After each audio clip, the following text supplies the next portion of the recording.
The following production of the Bang Cartoon Radio Hour contains fictional material used strictly for satirical and comedic purposes, and it should not be accepted as being factual, and all voices are impersonated. Welcome! You! Bang Cartoon Radio. It's huge when it comes to learning a new guy's rear end. Oh, stop it! I know the National Football League. What, please? Sometimes they run and they smell like sex. That's how we do it. Bang Cartoon Radio. Look here, things need to be done around here. A lot of people have picked us to banana seat, and rightfully so. Welcome to the Bang Cartoon Radio Hour. I did my job. I showed up. I know. And now, here's John and Tom.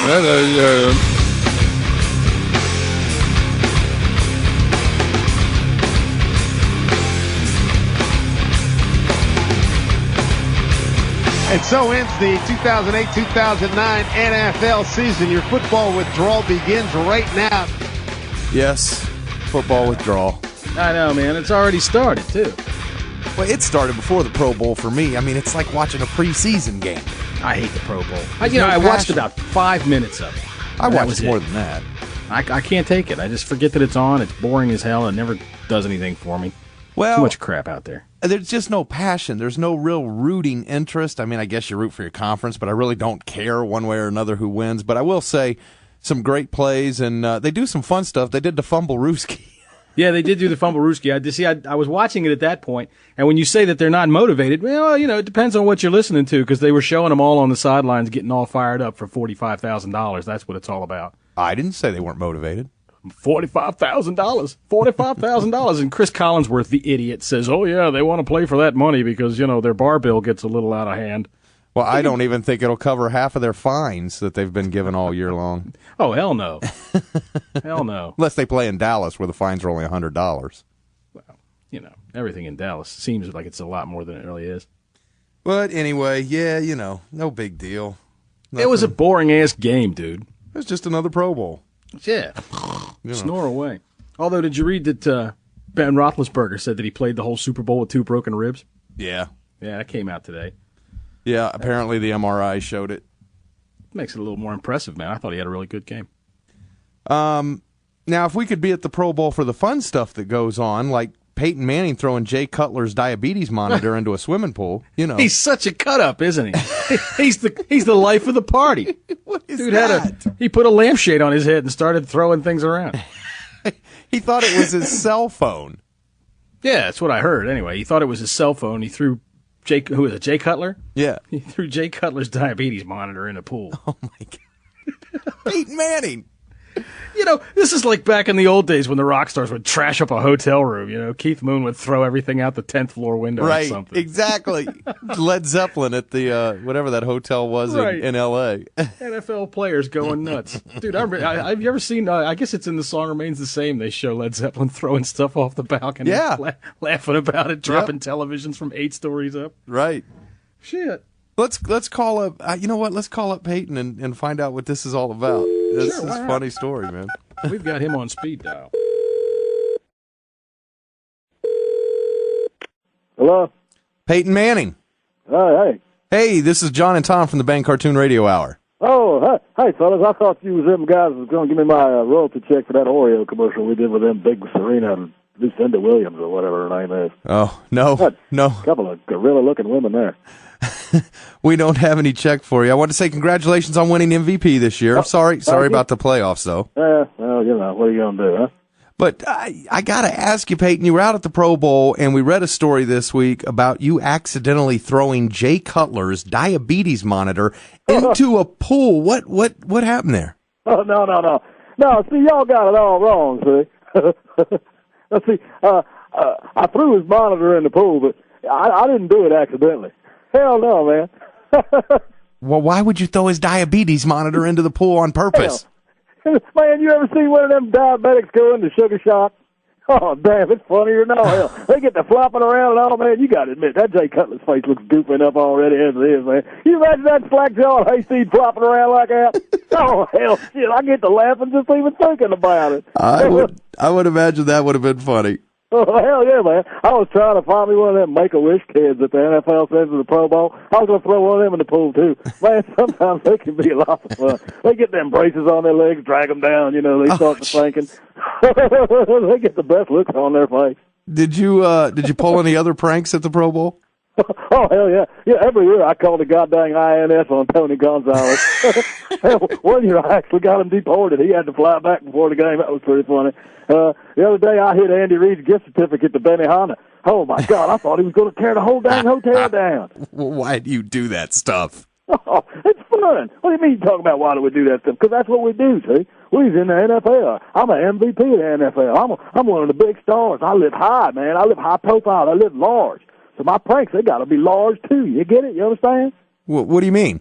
All right, like for example, for the whole 2004 season, I paid some intern $25 a week to steal Edger and James' mail. He didn't pay none of his bills, and it ruined his credit. That was pretty funny. He got a truck repossessed, and his telephone got cut off. That was hilarious. And then one night after 2005, when we won the Super Bowl, I fucked Dallas Clark's girlfriend. Oh, hell yeah. He was pissed off about it, too. He was all drinking ouzo and got all drunk. I made him pass out, and next thing I know, oh, hell. I'll tell you what, though. That's the best thing about being Peyton Manning and having a good sense of humor. If he wants me to get him to a trip to Hawaii every year for the Pro Bowl, he better have a sense of humor. You follow what I'm saying? Yeah, I guess so. Well, good luck next year, Peyton. Hey, all right. Hey, y'all tell that Hot Wheels kid. I listen to your show. You tell that Hot Wheels kid if I ever see him at a game, I'm going to dump him out of his chair. That would be hilarious. Hell yeah, that'll be hilarious. All right, Peyton, take care. All right. Oh, my gosh, he's insane, Bang. I'll tell you what, man, don't get around that guy. You remember that thing on Saturday Night Live when he was throwing the football at the kids' heads and stuff? Oh, yeah. I think maybe that was real.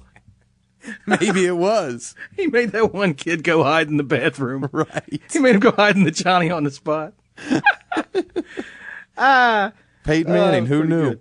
Well, Anthony Gonzalez, we had him on our show here in Columbus, and he said that Peyton Manning was just the biggest prankster he'd ever met. He's a jokester, Tom. Yeah. He's a barrel of laughs. Hell yeah. I hear he probably hides his brother Cooper's medicine, too. Yeah, Thanksgiving he hides Cooper's medicine and watches him have a fit at the table. Don't let him get near the knife. Speaking of a joker, Stephen A. Smith always tells Skip Bayless he looks like the Joker from Batman, and he kind of does. In a way, I guess. He kind of does.